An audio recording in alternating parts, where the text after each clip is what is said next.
Dear students, अस्सलाम वालेकुम रहमतुल्लाहि व बरकातुहू। आज हम डिस्कस करेंगे एडवर्ब क्लॉज।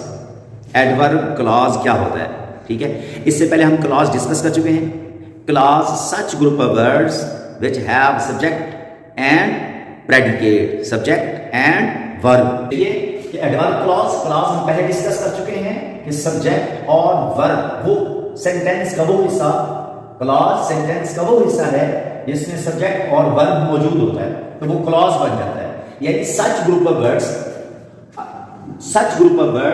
जो फंक्शंस करते हैं, such group of words functions as an adverb है, तो क्लॉज वो ग्रुप ऑफ वर्ड्स अगर वो फंक्शन दे रहे हो किसका, एडवर्ब का, तो वो एडवर्ब क्लॉज। और अगर वो फंक्शन दे रहे हो एडजेक्टिव का, तो फिर एडजेक्टिव क्लॉज बन जाता है। तो एडवर्ब क्लॉज क्या क्लॉज है, दोबारा सुनिए गौर से। एडवर्ब क्लॉज वो क्लॉज है, वो सब्जेक्ट और वर्ब जो मिलकर सेंटेंस के अंदर फंक्शन करें एडवर्ब का। इसका फंक्शन करें, एडवर्ब का फंक्शन करें, उन्हें हम एडवर्ब क्लॉज कहते हैं। कि adjective clause begins with relative pronoun. Adverb clause begins with relative pronoun which, who, whom, that, whose। whereas जबकि adverb clause begins with the subordinate conjunctions।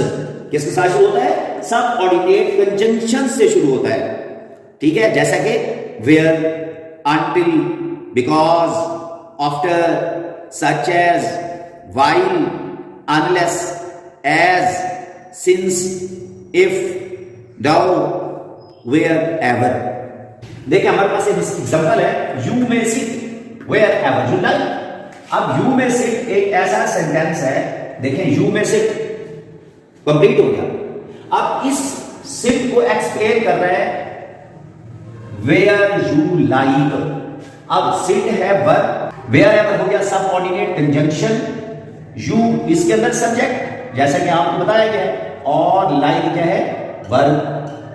यानी सब्जेक्ट और वर्ब का कॉम्बिनेशन मिलकर कौन सा फंक्शन कर रहा है, एडवर्ब। एडवर्ब का क्या मतलब होता है, मजीद इस एक्शन को यानी वर्ब को एक्सप्लेन कर रहा है कि वो फंक्शन जो है, यानी कि वो जो वर्ब है वो हो एक्शन, कहां हुआ, कब हुआ, कैसे हुआ, कितना हुआ, यानी जिसे हम कहते हैं adverb of time, adverb of place. तो यहां ये वेयर एवर जो है क्या है, एज अ कंजंक्शन है, एज अ कंजंक्शन है, जो कि बता रहा है कि इस ग्रुप ऑफ वर्ड्स को बता रहा है कि यहां से जो शुरू हो रहा है, अब ये एडवर्ब क्लॉज है। क्या है, एडवर्ब क्लॉज है। यानी you like clause, wherever conjunction, ठीक है, और ये है basically verb sit. Where you like, तो वेयर एवर जो है कंजंक्शन, और एक्शन कौन सा होगा, बैठने का। यू लाइक, जहां आपको पसंद हो वहीं आप बैठ जाएं। Is it clear. He will pass if he works hard. अब ही विल पास, तो एक्शन कौन सा है, पास, पास एक्शन है, उसके साथ सबऑर्डिनेट कंजंक्शन क्या है, इफ। आगे देखें, फिर सब्जेक्ट और ये वर्क्स वर्ब, ये दोनों आपस में मिलकर क्या बन गए, क्लॉज, ठीक है। साथ कंजंक्शन जुड़ गया, और इस कंजंक्शन के साथ मिलकर अब ये जो क्लॉज है इसका फंक्शन कर रहा है, एडवर्ब का फंक्शन कर रहा है। Adverb of reason, if he works hard, adverb of reason कि एडवर्ब का फंक्शन कर रहा है, इसलिए इस सेंटेंस के अंदर ये हिस्सा एडवर्ब क्लॉज है। See you in next class. अल्लाह हाफिज।